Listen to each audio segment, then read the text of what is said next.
인사합니다. 축복합니다.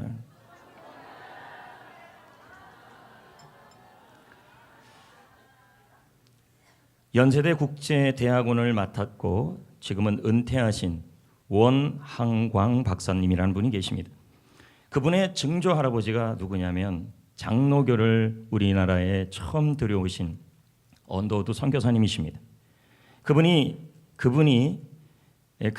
연세대학 국제대학원장을 그만두고 난 자리에서 인터뷰를 했는데 그 내용이 참으로 우리가 듣기에도 민망합니다. 그 내용은 이런 겁니다. 한국인들은 엄살이 너무 심한 것 같다.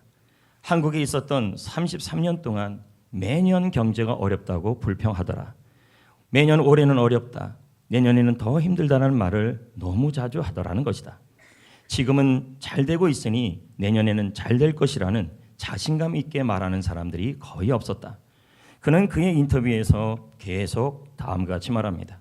한국인들은 그들이 가지고 있는 능력에 비해 자신감이 너무 부족하다. 교육시장이 개방되면 한국 대학은 문 닫을 것이라고 이야기해야 했다. 문화가 개방되면 일본 만화가 들어와 아이들이 일본 태폐 문화에 빠질 것이라고 염려했다. 실제로 일어나지도 않은 일을 염려하고 걱정부터 하는 모습이었다. 한국은 새우가 아니다. 한국인은 고래 같은 사람들이다. 세계 경제대국 10위의 나라이다. 그런데 한국인들에게 너무 큰 문제가 있다면 너무 자신감이 없다. 이렇게 얘기하더라는 것이죠. 저는 이 말이 맞을지도 모른다고 봅니다. 왜냐하면 우리 사회가 자신감이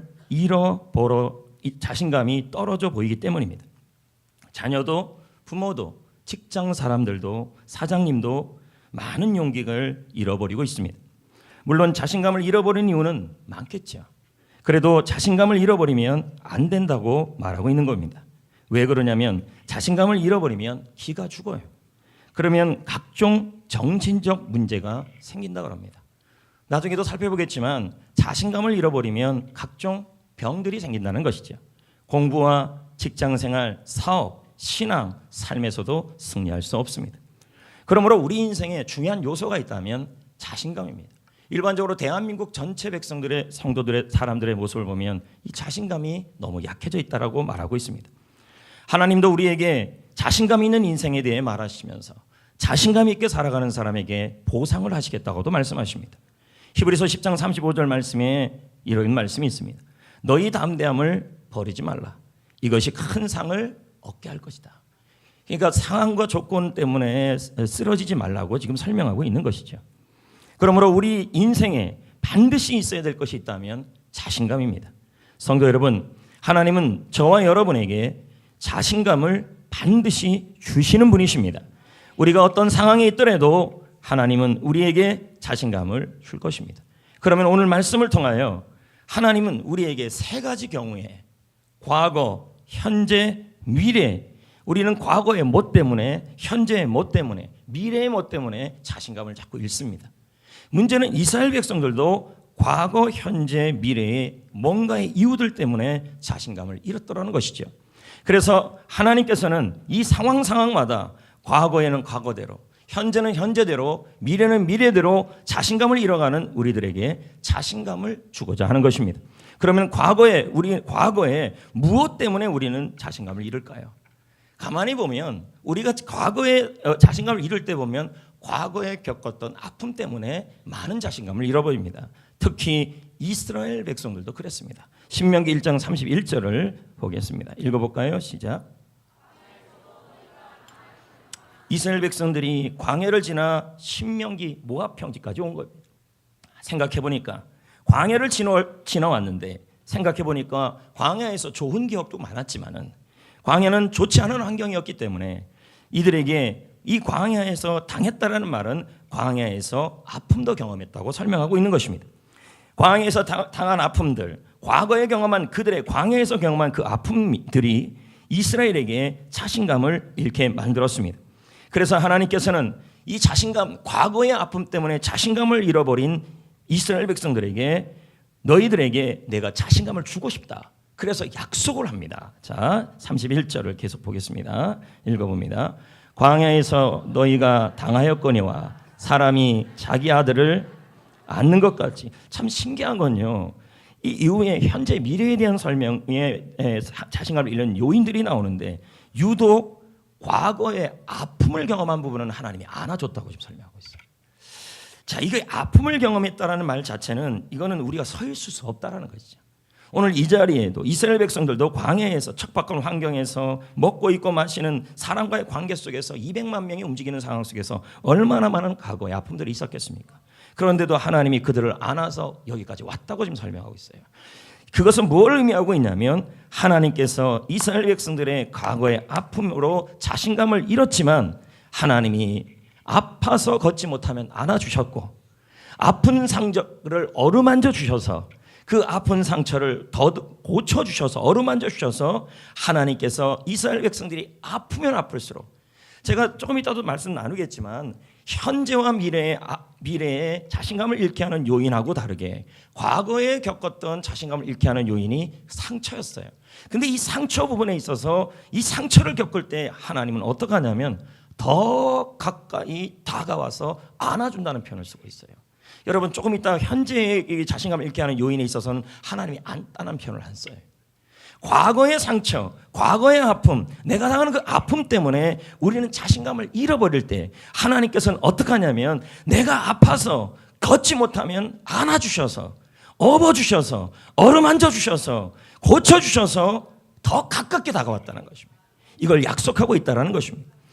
어니스트 커치라는 분이 불완전함의 영성이라는 책에서 참으로 멋진 말을 합니다. 신은 하나님은 상처를 통과해서 오신다. 이 말은 내가 아플수록 내가 상처가 있을수록 내가 마음에 고통이 있을수록 하나님은 그 상처 입은 우리에게 오셔서 더 강력하게 가까이 하신다는 말이에요. 그래서 하나님의 약속은 지금도 있습니다. 과거의 아픔이 있으면 나는 더욱 너에게 다가올 것이다. 과거의 아픔으로 너가 아파하면 아파할수록 나는 더욱 너를 안아줄 것이다. 과거의 상처로 너가 자신감을 잃으면 나는 더욱 너를 붙들어 줄 것이다. 그래서 그 아픔이 너에게 사명으로 바꿔줄 것이다. 여러분 보아스를 알 것입니다. 보아스는 자신감을 잃어버린 시대에 살았습니다. 근데 이 어떤 시대냐 보면 사사시대죠. 사사시대는 말 그대로 이스라엘 백성들이 수많은 외적의 침입을 많이 받은 시대예요. 그래서 이스라엘 백성들은 자신감을 상실한 시대 속에 살아가고 있었습니다. 하지만 그 시대에, 그 사사시대에 이 보아스라는 인물만큼은 자신감이 넘쳤습니다. 아픔을 갖고 있던 룻을 아내로 맞이했고 아내로 맞이했습니다. 보아스는 어떻게 이 자신감이 상실한 시대에서 모두들 경제 어렵다, 시대가 어렵다고 하는 그 시대에서 보아스만큼은 그렇게 살고 있지 않았다는 거죠. 자신감 있게. 그것은 그의 엄마가 누군지를 보면 이해가 될 수 있습니다. 보아스의 어머니는 누굽니까? 이방인입니다. 그것도 라합입니다. 그것도 그녀의 직업은 기생이었다고 합니다. 하지만 그녀는 여리고성을 정탐한 살몬을 도와주었죠.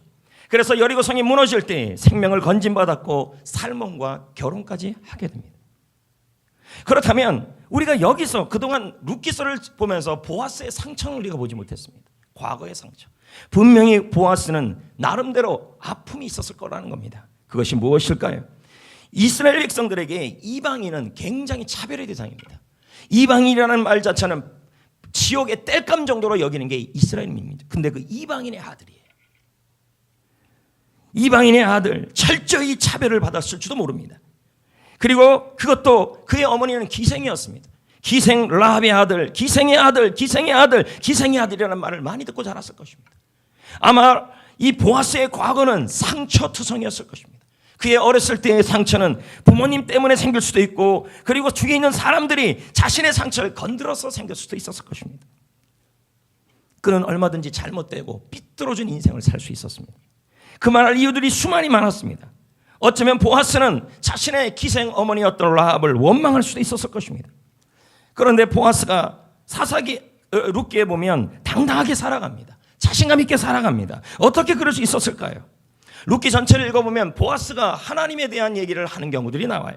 그때마다 보아스는 주의 그늘날개 아래 하나님의 보호에 대한 말씀을 많이 나누고 있습니다. 여기서 우리가 짐작할 수 있는 것입니다. 보아스가 과거에 부모님으로 인해 어머니로 인해 그리고 주위 사람들의 차별로 인해 상처를 받았을 때 하나님께서 그의 과거의 아픔 속에 있던 그를 아마 보아스를 안아주시고 그의 아픔을 어루만져 주시고 그를 일으켜 주셔서 그 아픔이 사명의 재료가 되게 했다는 거죠. 여러분, 그러던 어느 날 룻이라는 여인이 나타납니다. 룻의 상황이 보니까 자신의 어머니의 상황과 너무 흡사한 거죠. 이방인입니다. 차별을 받고 있습니다. 고향을 떠났습니다. 거기다 결혼 실패까지 했습니다. 고통 속에서 받고 있었습니다. 이 모습을 보면서 보아스가 마음이 갑니다. 보아스는 그녀를 품습니다. 그녀를 사랑합니다. 그녀와 결혼까지 합니다. 보아스의 아픔이 또 다른 아픔을 갖고 있는 룻을 품는 사명으로 바뀌어버린 것이었습니다. 사랑하는 성도 여러분, 우리를 자신감 없게 만드는 것이 무엇이 있을까요? 오늘 말씀에 보면 과거의 아픈 기억이라고 말합니다. 이스라엘 백성들은 광야에서 수많은 아픔을 경험했겠죠. 그 아픔이 어디에서 왔습니까? 그 아픔이 내가 잘못해서 왔을 수도 있고요. 그 아픔이 내 잘못이 아니라 다른 사람의 잘못으로 인해 아픔이 올 수도 있다는 거예요. 근데 그 아픔이 어제일 수도 있고 어린 시절일 수도 있습니다. 근데 제가 상한 감정에 관련된 책들을 최근에 내적 지유 수양회 때문에 또 읽어보니까 어렸을 때 받은 상처, 청소년기에 받은 상처는 이게 컨트롤이 안 된대요. 그래도 좀 내치료 좀 하고 있는 사람들은 상처를 받아서 그걸 컨트롤을 한대요. 특히 어렸을 때 받은 상처들, 그리고 청소년 시기에 받은 상처들, 청년 시기에 받은 상처들은 컨트롤이 안 된다는 거죠. 근데 그것이 내 잘못이 아니라 부모의 잘못 또는 내 주위의 상사의 잘못, 주위의 사람들의 잘못으로 인해 여러분이 상처가 왔을 수도 있다는 거예요. 아픔이. 그래서 그 아픔 때문에 자꾸 자신감이 없어져요. 그 아픔 때문에 자꾸 용기를 잃어버려요. 뭐 하려고 해도 자꾸 힘이 없어져요. 이런 마음까지 들어요. 나의 지난 과거가 지긋지긋 싫어요. 다 도려내고 싶어지는 것이죠. 하지만 여러분, 분명한 것은 있습니다. 나의 하나님은 우리가 과거의 아픔 때문에 자신감을 잃지 않고 자신감을 잃고 사는 걸 지금도 원치 않으신다는 것입니다. 그래서 하나님이 우리에게 지금 어떻게 할까요? 지금도 하나님이 과거의 아픔으로 자신감을 잃고 용기를 잃고 살아가는 사람들에게 하나님 지금 무엇라고 약속할까요? 마태복음 14장 18절, 요한복음 14장 18절, 마태복음 28장 20절, 이사야 42장 3절, 다니엘서 8장 18절 약속입니다. 내가 너희를 고아와 같이 버려두지 아니하고 너희에게로 오리라. 내가 세상 끝날까지 너희와 항상 함께 있으리라. 상한 갈대를 꺾지 아니하시고 꺼져가는 심지를 끄지 아니하시고 그가 나를 어루만지시며 일으켜 세우리라. 주님이 약속하고 있는 것입니다. 성도 여러분, 하나님은 과거의 아픔이 있는 우리에게도 약속합니다. 내가 너를 고아와 같이 버려두지 않을 것이다. 과거의 아픔으로 아파할수록 내가 더욱 안아줄 것이다. 과거의 상처로 억울하고 자신감을 잃으면 잃을수록 내가 더욱 너를 붙들어 줄 것이다. 상한 마음을 어루만져 줄 것이다. 일으켜 세워줄 것이다. 그 아픔이 사명이 되게 하여 줄 것이다. 그래서 이 약속을 우리 보고 믿으래요. 볼까요? 신명기 1장 32절 그 이후에 보세요. 이스라엘 백성들이 안 믿었다는 거죠. 그러니까 자신감을 잃어버렸죠. 이 일에 너희가 너희 하나님 여호와를 뭐하지 않았어요? 그래서 자신감을 잃어버렸다는 거죠. 여러분, 사전에 자신감이 뭔지 아십니까? 스스로 믿는 마음이에요. 이걸 해석하면 이러는 것이죠. 자신감이란 자신이 무엇인가를 믿음으로 마음이 강해지는 걸 말해요. 이게 자신감이에요. 결국 자신감은 믿어야 생긴다는 거예요. 그러면 여러분은 뭘 믿어야 된다는 거예요? 과거의 아픔으로 상처받아서 자꾸 힘이 들 때마다 여러분 나는 어떡합니까? 라고 얘기하기 이전에 과거의 아픔으로 상처받은 분들에게 하나님 주신 약속이 있어요. 네가 과거의 아픔으로 상처받았느냐? 그러면 내가 너를 안아줄 것이다. 어루만져 줄 것이다. 그 상처가 오히려 뭐가 돼요? 그 상처도 내가 너희를 위해서 선을 이루는 재료로 쓸 것이다. 사명의 재료로 쓸 것이다. 여러분, 에베소 3장 12절에 뭐라 그런지 아십니까? 그를 믿음으로 말미암아 자신감이 생긴대요. 담대함과 확신은 어디서 나오는지 아십니까? 믿어야만. 믿으면 담대함이 생긴다. 하나님은 오늘 이 자리에 과거의 아픔이 있는 분들이 있을 것입니다. 이것이 어린 시절이든 아니면 최근이든 아니면 젊은 시절이든 아니면 결혼하기 전에, 그러나 중요한 것은 그 아픔을 하나님께서는 모든 것을 합력하여 그 아픔까지도 재료로 써서 여러분의 인생에 유익하게 만들어 놓을 겁니다. 사명으로. 때로는 다른 사람들 속에서 상처를 받아요. 어려움을 만나요. 사고를 당해요. 어려운 가정에서 태어나요. 그래서 너무 어려운 가정에서 태어나서 나만 좋은 학교 못 갔어요. 첫째는 못 갔어요. 둘째는 가요. 셋째는 가요. 첫째는 다 양보했어요. 그런 분들이 있어요. 첫째는 어른스러운데 둘째는 자꾸 엄마한테 달라 그래요. 결혼해도 달라 그래요. 첫째는 자꾸 상처를 받아요. 이게. 얘네들은 다 좋은 대학 갔는데 나는 양보하느라고 좋은 대학도 못 가고 좋은 학교도 못 가고, 이게 나에게 뭐로 남아있어요? 아픔이에요. 좋은 집이 없고 삶이 경제적으로 여유도 없고. 그러나 여러분, 하나님은 결국 여러분이 때로는 다른 사람 속에서 어려움을 만나고 사고를 당하고 어려운 가정에서 태어나고 좋은 학교에 가지 못해서 받았던 그 상처까지도 합력하여 여러분의 인생의 선으로 바꿔 주실 줄 믿으셔야 합니다. 각종 상처를 받고 그 상처가 우리에게 상한 마음을 주어 매일매일 매 순간 고통 가운데 살아가게 할 수 있습니다. 그럴 때마다 우리는 믿어야 합니다. 내가 상처를 받을수록 하나님은 안아주신다. 내가 상처를 받을수록 하나님은 나를 어루만져 주신다. 꺾지 아니하신다. 그 상처까지도 합력하여 내 인생의 선으로 바꿔 주실 것이다. 사명이 되게 할 것이다. 요셉을 볼까요? 요셉은 형들에게 팔려가 이집트의 노예가 되었죠. 형들에게 상처를 받았죠. 따지고 보면 형들도 상처받은 사람이에요. 왜요? 아버지 때문이죠. 아버지가 어떻게 했는데요? 요셉만 이뻐하니까 형들은 또 상처받은 거예요. 그 상처가 분노가 나오고 그 상처가 분노감, 그 상처가 또 뭐예요? 복수심으로 나온 거예요. 그래서 요셉은 또 그렇게 당한 거죠. 근데 요셉은 또 이 상처는 또 맞물려서 대물림 돼가지고 상처를 끊지 않으면 안 되는데 그게 대물림 돼서 요셉에게 또 간 거예요. 요셉은 마음속에 형들에 대한 배반감을 느끼고 또 간 거죠. 보디발의 집에 갔더니 보디발의 집에서 열심히 봉사하고 섬겼는데 보디발의 처의 모함으로 또 감옥에 가죠. 얼마나 상처를 많이 받았습니까? 하지만 요셉은요, 자신이 받은 상처까지도 합력하여 선을 이루시는 하나님을 믿었어요.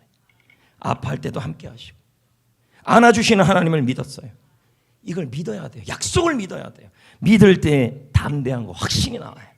그리고 결국 그의 아픔이, 그가 남들이 힘들어하는 그 아픔을 이해하고 알았기에 그의 아픔을 하나님이 유익이 되게 하셔서 많은 사람들을 살리는 사명으로 바꿔놨어요. 공진수 목사가 쓴 책이 있어요. 그 책의 제목은 한 사람의 힘이에요. 근데 너무 멋진 말이 그 책에 나와요. 한번 볼까요? 지금 이 현재란 시간을 승리로 붙잡고 있으면 이 현재라는 시간을 자신감 있게 살아야 된다는 거예요. 예? 그러면 과거의 고통, 치욕, 상처가 아름답게 승화된다.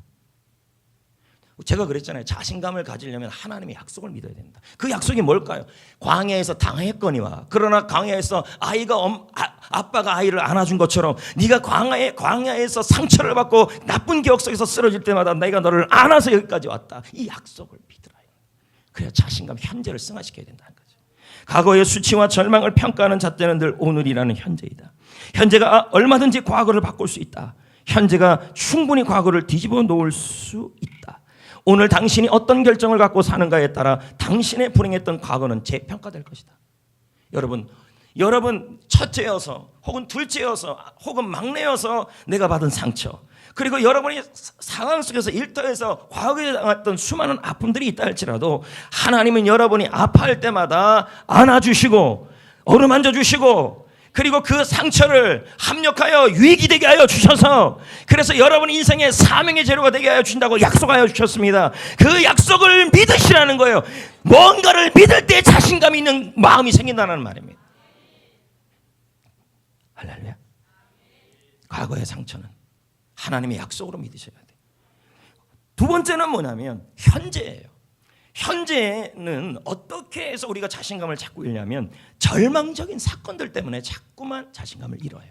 자, 과거는 상처였고 현재는 절망적인 일들 때문이에요. 자, 신명기 31장 6절을 읽어봅시다. 너희는, 이거 무슨 말이에요? 자신감을 가져라 이 말이에요. 용기를 가져라. 두려워하지 말라. 그들 때문에.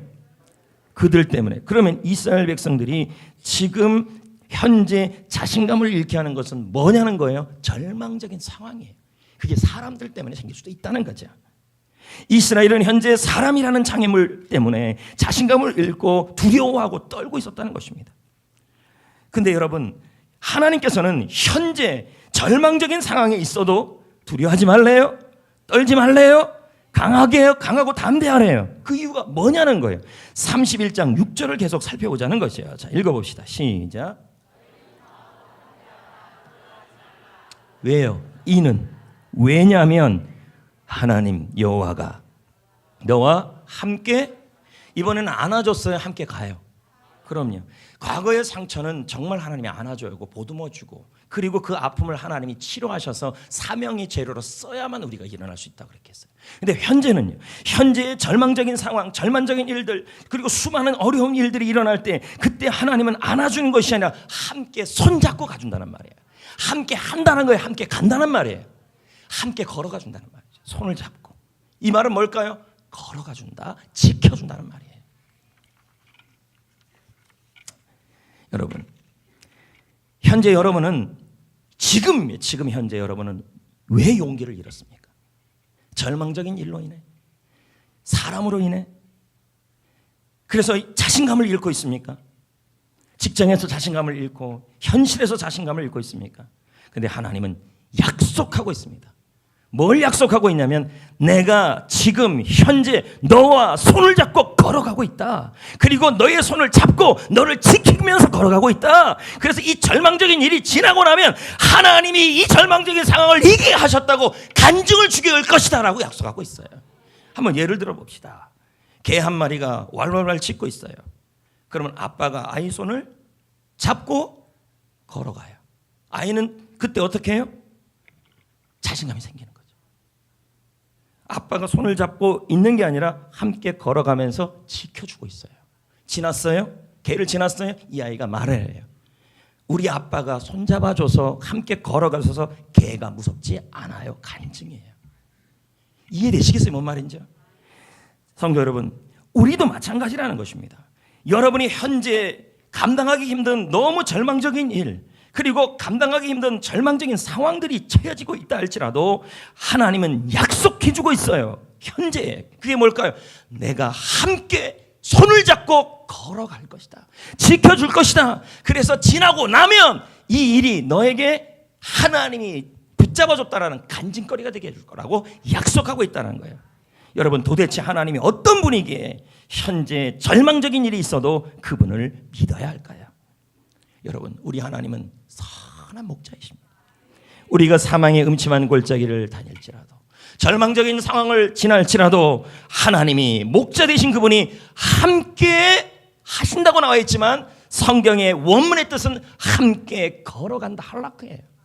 손을 잡고 늑대가 공격해 옵니다. 그때 하나님은 우리를 버리지 않아요. 목자는 버리지 않아요. 끝까지 손을 잡고 함께 걸어가 주신다는 말이에요. 지켜주신다는 말이에요. 양이 할 일은 뭘까요? 목자가 손을 잡고 걸어가고 있는 사실을 믿고 자신감을 가지고 걸어가는 거죠. 오늘 이 시대가 어렵고 물질적으로 상황적으로 한없이 어려운 시대입니다. 어떻게 지금의 상황을 견딜 수 있을까요? 지금의 현실을 보면 자신감이 없죠. 사망의 음침한 골짜기. 그래도 우리는 하나님의 믿는 하나님의 자녀들 아닙니까? 하나님이 오늘도 여러분에게 약속하십니다. 사망의 음침한 골짜기를 지나고 있다면 하나님께서 말씀합니다. 내가 함께 걸어갈 것이다. 내가 함께 걸어갈 것이다. 함께 손잡고 지켜주며 걸어갈 것이다. 약속하고 있다는 거죠. 그래서 그 지나면 그것이 간증이 될 거라는 거예요. 그러므로 현재 사망의 골짜기를 지나고 있는 분들, 가장 먼저 할 일이 무엇일까요? 지금 여러분 옆에 있는 이리와 늑대의 숫자를 세는 게 아닙니다. 그리고 계곡의 깊이와 길이를 탐구하는 게 아닙니다. 골리앗의 크기를 탐구하는 게 아니고 견고한 성읍을 탐구하는 것이 아닙니다. 여호와가 나의 목자라는 사실, 그분이 사망의 음침한 골짜기에서도 나와 함께 걸어가고 있다는 그 약속을 믿는 것입니다. 물론 여전히 절망적인 상황이 내 곁에 있을 것입니다. 물론 목자가 함께 걸어가고 있고 나의 하나님이 지금의 현실의 그 힘든 절망적인 상황 앞에 우리가 두려워 떨고 있어도 분명히 그 상황은 여전히 우리 앞에 있을 수도 있습니다. 내 옆에 있을 수 있습니다. 그러나 달라진 것이 없을 수도 있습니다. 여전히 골리앗은 있고 여전히 견고한 성읍은 있고 여전히 절망적인 상황은 있습니다. 그럼에도 불구하고 하나님이 나와 함께 걷고 있다는 사실의 약속을 믿으셔야 합니다. 약속이잖아요. 홍성건 목사님의 책 섬기며 다스리는 사람이라는 책이 있습니다. 이 책에 보면 인생을 두 가지로 비유를 합니다. 첫 번째는 온도계 같은 인생, 두 번째는 온도를 조절하는 인생. 온도계 같은 인생은 주위의 상황에 영향을 받고 반응을 합니다. 온도계의 빨간 수은이 주위 온도에 따라 오르락내리락. 상황이 안 좋으면 용기를 잃어버리고, 힘들게 하는 사람이 옆에 있으면 자신감을 잃어버리고, 이게 이제 온도계 같은 사람이죠. 그의 반면에 온도 조절기 같은 사람도 있다는 것입니다. 이런 사람은 아무리 주위가 추워도 자신감 있게 산다는 거죠. 절망의 자리에서도 오히려 자신감을 전염시킨다는 거죠. 여러분, 저와 여러분은 온도기 조절기 같은 인생들입니다. 왠지 아십니까? 하나님의 약속이 있습니다. 현재 절망적인 상황이 있을 때 하나님은 오늘 본문 말씀을 통해 시편 23편을 통해 약속하고 있습니다. 절망적인 상황에서도 내가 함께 걸어가고 있다. 그리고 그 상황을 간증이 되게 하고 있다. 오늘 본문을 묵상하면서 여호수아 말씀이 생각이 났습니다. 이스라엘 백성들이 가나안 땅을 앞에 두고 있었는데 요단강이 그 앞을 막고 있었죠. 자, 이게 뭐예요? 절망적인 상황이에요. 우리 인생이 이럴 때가 있다는 것이죠. 이럴 때 대부분 사람들은 먹고 살기 힘들다 이렇게 나온다는 거죠. 요단 강물이 흘러넘치고 있었습니다. 이스라엘 백성들은 절망적인 상황을 만난 거죠. 그런데 여러분, 이들은 두려워하지 않습니다. 자신감을 보입니다. 자신감은 무엇인가를 스스로 믿는 때 생기는 마음이 강해지는 태도인데 그들은 믿었습니다. 뭘요? 하나님의 약속을. 무슨 약속이에요? 여호수아 3장에 보면 이 법궤를 메고 들어가면 요단강은 갈라질 것이다. 약속을 믿은 거죠. 이 법궤가 바로 뭐예요? 하나님 자신을 의미하는 거죠. 제사장들이 그 말씀을 믿고 그 약속을 믿고 요단 강물을 향하여 발을 내딛었습니다. 그럼 제가 한번 질문을 해보겠습니다. 이스라엘 백성들이 요단 강물에 발을 내딛었을 때, 제사장이 발을 내딛었을 때 성경에 보면 요단 강물이 제사장 발 닿자마자 쫙 갈라졌습니까? 안 갈라졌으니까 제가 하는 거겠죠. 여호수아 3장 16절. 자, 봅시다. 곧 어디서부터요? 위에서 흘러내리는 물이 그쳤죠. 네? 사르단에 가까운 매우 멀리 있는 아담 성읍 변들이 일어난 한 곳에 쌓였다. 그럼 여기가 어디예요? 지금 이스라엘 백성들이 이 제사장이 있는 곳에서 지금 어느 지명을 얘기하고 있냐면 사르단과 아담이에요. 이 지역은요 어디냐면 요단강 상류예요. 그러면 제사장들이 발을 내딛는 곳에서 얼마나 떨어져 있냐면 성경학자들이 말하기를 24km, 많게는 34km예요. 그러므로 제사장이 지금 요단 강물에 발을 딱 내딛었어요. 내딛었으면 지금 어디가 지금 물이 쌓이기 시작했냐면 제사장이 보이지 않는 34km가 떨어진 곳이셨어요. 이게 점점 와서 나중에 그 앞에서 갈라진 거예요. 맞잖아요. 요단, 여기 사르단과 아담이라는 지역은 바로 요단강 상류이기 때문에 이스라엘 백성과 제사장들이 발을 댔다면 그 지역에서 34km 멀게는 떨어진 지역이 안 보여요. 보이긴 뭐가 보여요. 물밖에 안 보이는데. 그러면 당시 요단 강물의 상태는 어땠습니까? 거의 홍수 수준이라고 성경은 말하고 있어요. 홍수 수준이면 어느 정도인데요? 한강이 홍수가 났을 때 초속, 유속이 초당 65m라는 것입니다. 그러면 이건 뭐예요? 1시간에 21km로 가는 거예요. 아무런 지금 감이 없겠지만요. 물살이 무지하게 쌓인 상태입니다. 이게. 그 상태에 발을 내딛는 거예요. 자신감 있게. 근데 변화는 아무것도 안 일어나요. 제사장 눈을 보니까 또 이스라엘 백성들을 보니까 아니 자신감 갖고 약속 붙들고 요단 강물에 제사장들이 발을 딱 댔는데 아무런 눈에 변화가 안 보여. 오히려 물살은 더 세져요. 생각해보니까 자신감 있게 약속 갖고 왔는데 오히려 절망의 한복판에 더 서 있었어요. 오늘 설교 말씀 듣고 나도 자신감 있게 살아봐야지 하고 가서 자신감 있게 살아가서 첫 발을 내딛었는데 오히려 아무런 변화가 일어나지 않아요. 상황은 더 심각해져요. 회사 상황은 더 안 좋아지고 경기 상황은 더 안 좋아지고 골리앗은 더 힘들게 하고. 성경에 보면요 제사장이 언약궤를 메고 있는 시간이 1시간이라고 그랬어요. 얼마나 무서웠겠습니까? 24km, 34km에서 물이 갈라지고 있었는데 여기까지 오기까지는 시간이 있었다는 얘기예요. 무섭죠. 자신감이 잃어갈 수 있는 거예요. 충분히요. 저는 이것이 우리의 영적 고민이라고 봅니다. 하나님 말씀 붙들고 약속을 붙들고 정말 담대하게 자신감 있게 하루하루를 살아왔고 절망적인 상황에서도 믿음으로 살아보려고 첫발을 디딛고 살아봤는데 내 현실을 보니까 오히려 절망적인 상황이 더 심각해지고 있다는 겁니다. 얼마나 힘듭니까? 이때 지성들이 어떻게 합니까? 끝까지 약속을 붙들고 믿음으로 그 자리에 서 있어요. 끝까지 약속을 붙들고 그 자리에 서 있다니까요.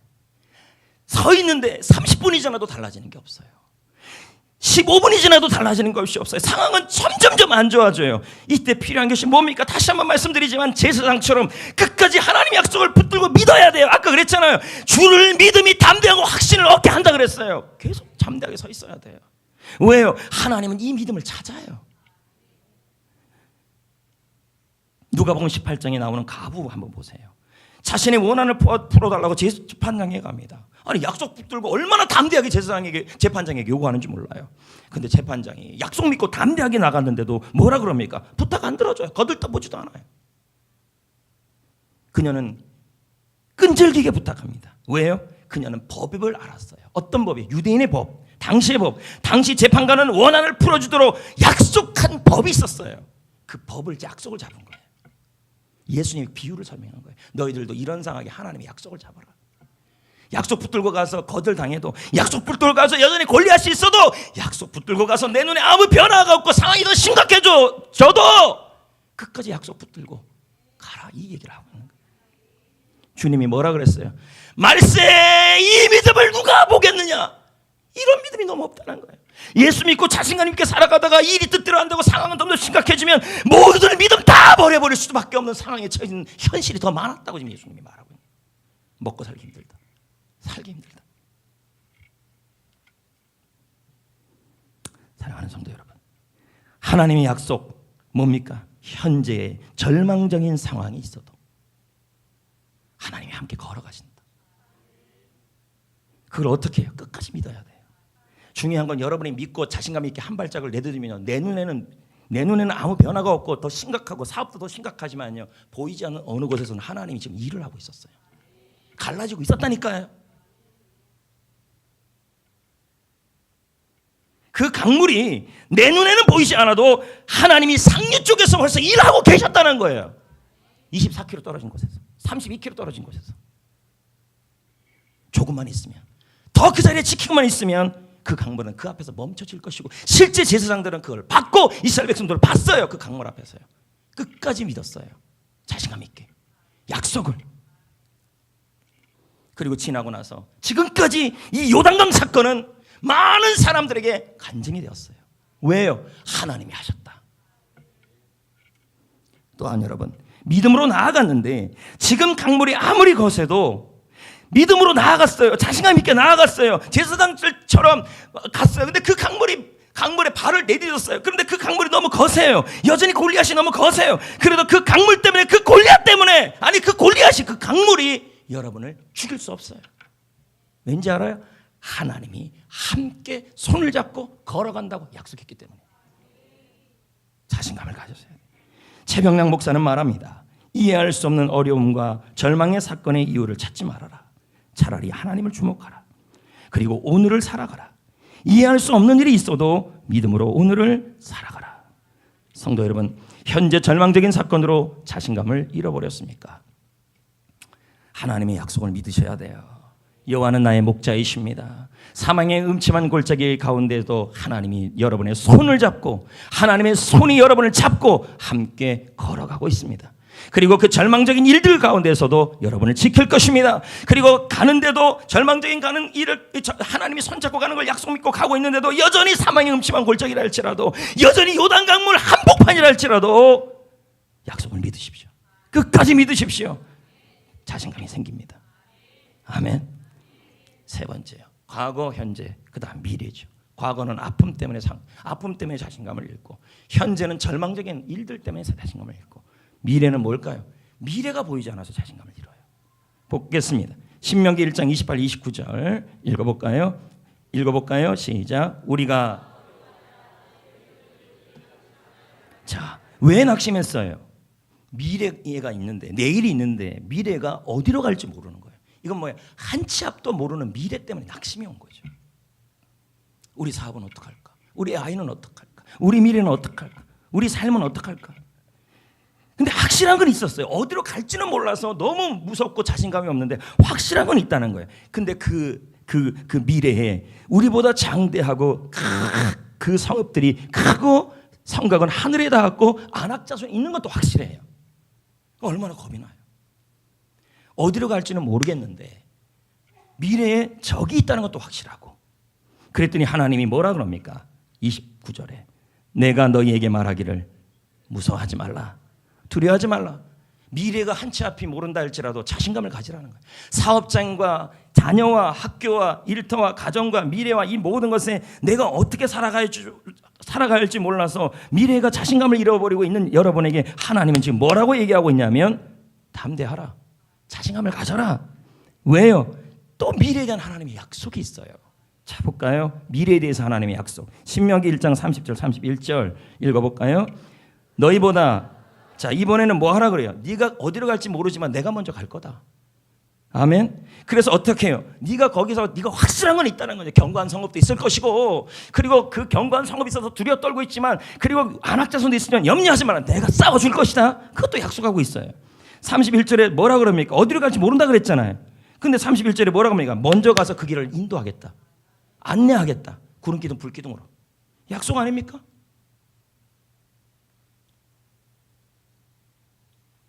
우리 인생은 한 치 앞을 모르는 미래를 살고 있어요. 내년은 어떻게 살까? 올해는 어떻게 살까? 내일 무슨 일이 일어날지 몰라요. 무슨 일이 우리를 힘들게 할지도 몰라요. 그래서 무서워요. 두렵고요.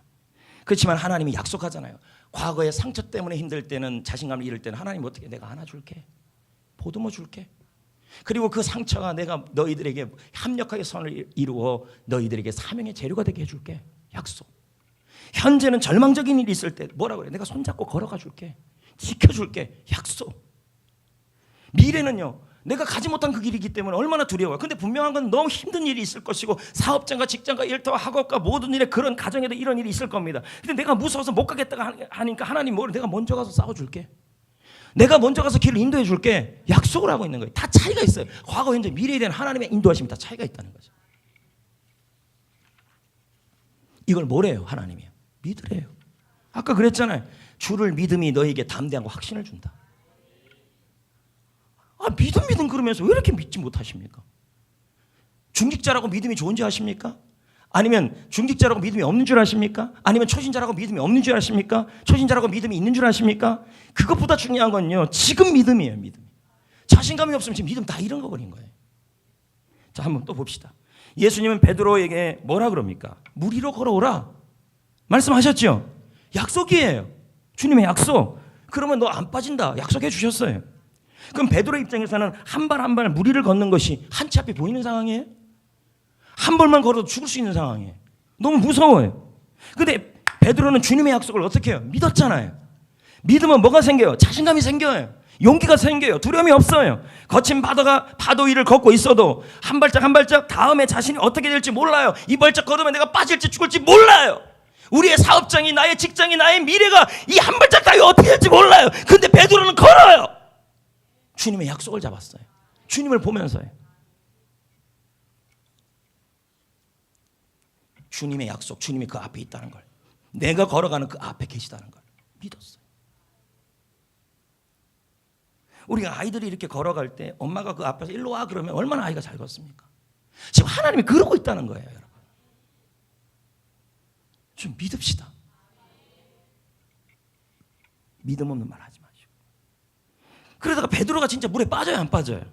저공 걷다가 폭풍 보면서 자신감을 잃어요. 이게 우리 현실이에요. 앞길이 두려워지죠.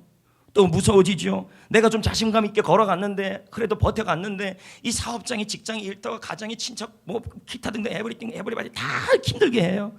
그러니까 어떻게 또 자신감을 잃어버려 물에 딱 빠져버려요. 그럼 제가 한번 질문해 볼게요. 베드로가 자신감을 잃은 게 예수님이 함께하지 않아서 잃어버린 겁니까? 예수님의 약속이 사라졌기 때문입니까? 아니잖아요. 예수님이 여전히 베드로 앞에 있었어요. 몇 걸음 앞에 있었다니까요. 그리고 주님의 약속은 여전히 베드로한테 있었어요. 베드로가 믿지 않았기 때문이죠. 한 치 앞도 모르는 미래 어떻게 담대하게 살 수 있을까요? 믿어야죠. 약속을 믿어야죠. 미래에 대한 약속이 있어요. 내가 너보다 먼저 가서 네 앞에 있을 것이고, 그리고 네가 힘들어하는 그 거센 파도와 함께 내가 다 싸워줄 것이며, 그걸 믿어야 된다. 언제요? 지금 믿고 오늘 믿어야 돼요. 과거에 아픔이 있는 것도 지금 믿어야 돼요. 주님이 나를 안아주신다. 그거 지금 믿어야 되고, 그리고 하나님께서 나의 현재 절망적인 상황이 있어 주님이 손잡아 주셔서 걸어주는 것도 지금 믿어야 돼. 그 약속을요. 미래가 한 치 앞이 몰라요. 어떻게 내 사업장 어떻게 될지 몰라요. 어떻게 견딜지 몰라요. 내 가정 어떻게 될지 몰라요. 그것도 뭐예요? 미래에 믿지 말고 과거에 믿지 말고 그 하나님께서 내 앞에서 가 계시고 나를 보고 이리 오라고 얘기하시고 주님께서 그 앞에서 폭풍과 싸워준다는 그 약속을 지금 믿어야 된단 말이에요. 믿어야 자신감이 생기니까. 송중기 목사가 말하잖아요. 기적의 걸음에는 다음 믿음이 필요하다. 내일을 위해서 오늘 한 걸음은 또 믿음으로 걸어야 한다. 믿었으니 또 지금 믿어라. 한 치 앞도 모르는 미래. 그게 문제가 아니죠. 진짜 문제는 뭔지 아십니까? 하나님의 약속을 믿지 않는 게 문제예요. 지금도 하나님은 살아 계십니다. 여러 해 전에 어떤 사람이 미국에서 큰 인기를 끌었어요. 이 사람 옆에 많은 추종자들이 따라다녔어요. 근데 뭐 했더니, 왜 그렇게 사람들이 좋아했냐 했더니, 이 사람이 가정에서 만든 묵주가 있었어요. 묵주. 그 묵주가 뭐냐면 로자리오 묵주예요. 그러면서 이분이 이렇게 말했어요. 이 묵주, 이 주를 아침마다 이렇게 어루만지면서 선포하래요. 그럼 좋은 일이 일어난대. 뭐라고 선포하냐 그랬더니, 나는 날마다 좋아지고 있다. 이 말을 매 선포하면 좋은 일이 일어날 거라고 약속을 했어요. 그랬더니 이걸 믿었어요, 사람들이. 그래서 사람들이 이 황당한 주장 붙잡고 자신감 있게 살았다 그래요. 저는 이 이야기를 들으면서 많은 생각이 들었어요. 사람들이 참 자신감이 없구나. 뭐라도 의지하려는 거구나. 여러분, 저와 여러분에게는 묵주는 없습니다. 그러나 하나님의 약속은 있습니다. 우리는 묵주를 어루만지지 말고 하나님의 약속을 머리로 생각하셔야 돼요. 그리고 그 약속을 붙들고 선포해야 돼요. 왜요? 하나님의 약속을 붙들고 믿음으로 선포하면 뭐가 생긴 줄 아십니까? 입으로 선포하면 자신감이 더 세져요. 이 말씀을 준비하면서 소리연구가 윤청 박사의 책을 읽었어요. 그랬더니 그 책에 이런 말이 있어요. 사람의 몸과 마음에는 파동이 흐른다는 거예요.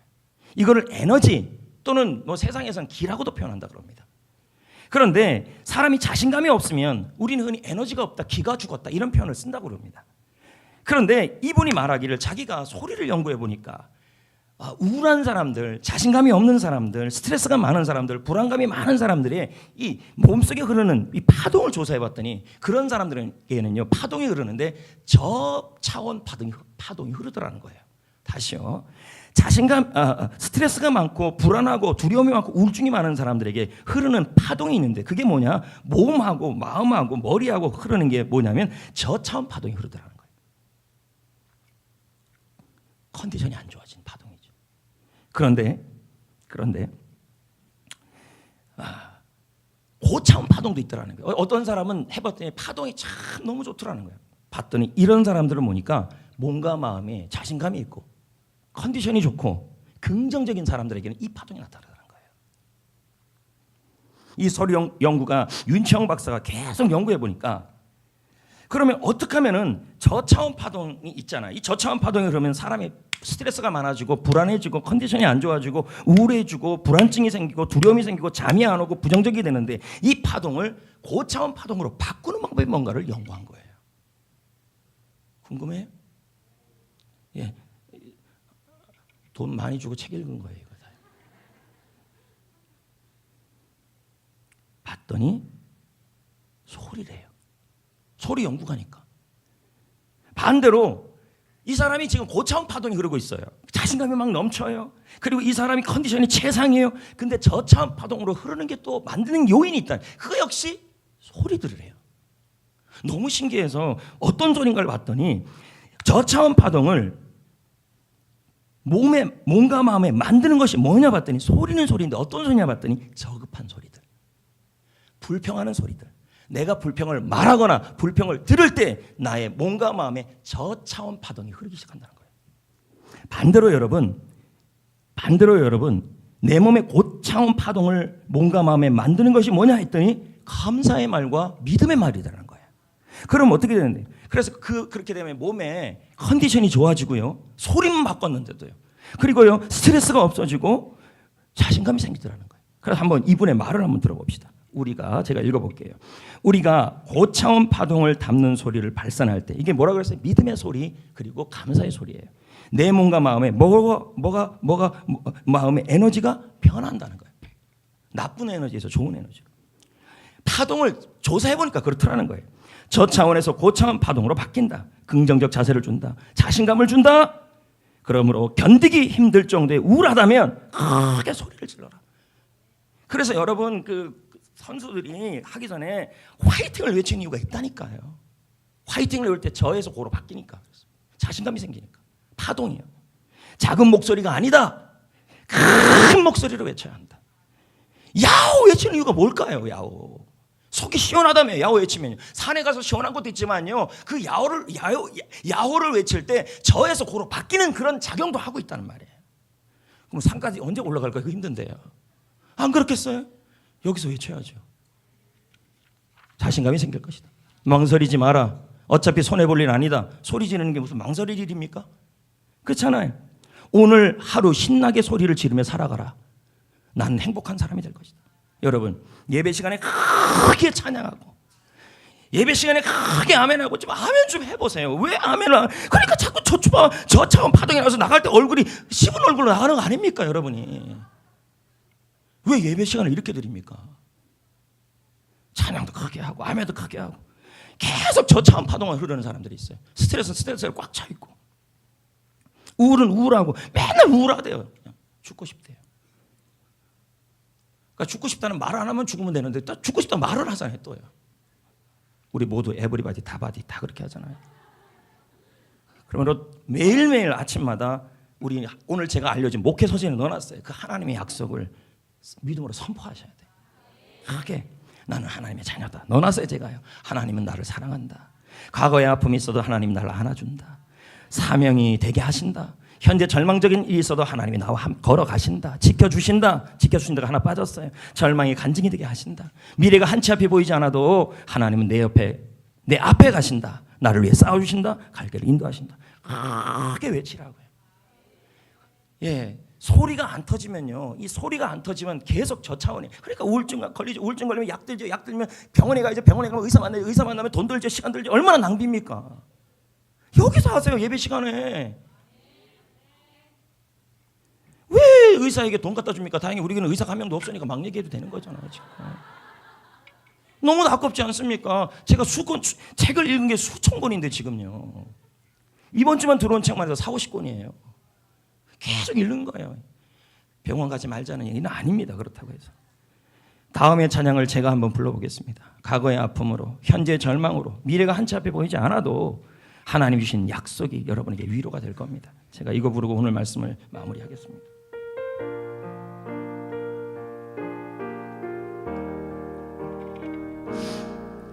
내가 약할 때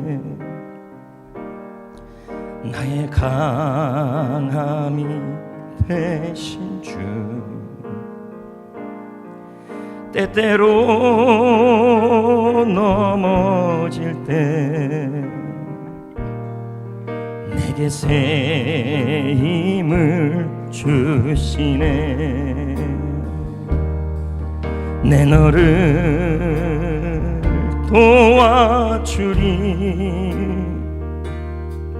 내 너를 건지리니.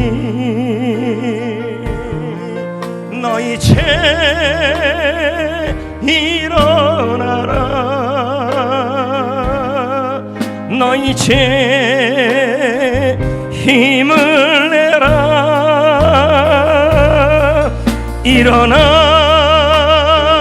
너 걸으라. 내 너를 도와주리. 너의 눈물도 이미 주가 아시며 상처뿐인 마음에 주가 위로해 주시네. 담대하라 강하여라 내 너를 붙들리니 너희 죄 일어나라 너희 죄 힘을 내라 일어나 너 걸으라 내 너를 도우리라. 지난 아픔이 너무 낙심되어도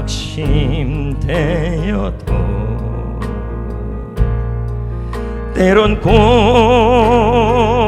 고난을 통해 너는 견고히 서리라. 보기 마 염려 마라 내 너를 지키리니 너희 죄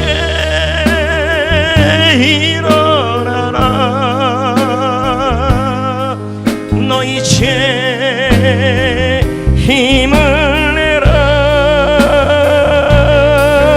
일어나 너 걸으라 내 너를 도우주리. 하나님의 약속입니다. 이제 말씀을 맺겠습니다. 부모는 자녀에게 약속을 합니다. 내가 아무리 바빠도 너 에버랜드 데려갈게. 아이는 아빠를 볼 때마다 에버랜드 언제 갈 거냐고 묻습니다. 아빠가 약속했잖아요. 아이는 전혀 두려움이 없습니다. 자신감이 있습니다. 왜 그럴까요? 아빠가 약속을 지키는 분임을 믿었기 때문입니다. 아까 그랬잖아요. 믿어라. 그러면 담대하고 확신이 생긴다. 우리는 하나님의 자녀잖아요. 하나님은 과거의 아픔, 현재의 절망, 미래가 보이지 않은 우리에게 약속을 하셨어요. 내가 안아줄게. 내가 함께 걸어가 줄게. 내가 너 앞에서 가줄게. 이 약속을 매일 큰 소리로 외치시기를 부탁드립니다. 그리고 믿고 나갔는데 계속 요단강입니까? 계속 거센 파도입니까? 끝까지 믿으십시오. 그리고 크게 소리로 외치셔야 합니다. 함께 기도하는 시간을 갖겠습니다.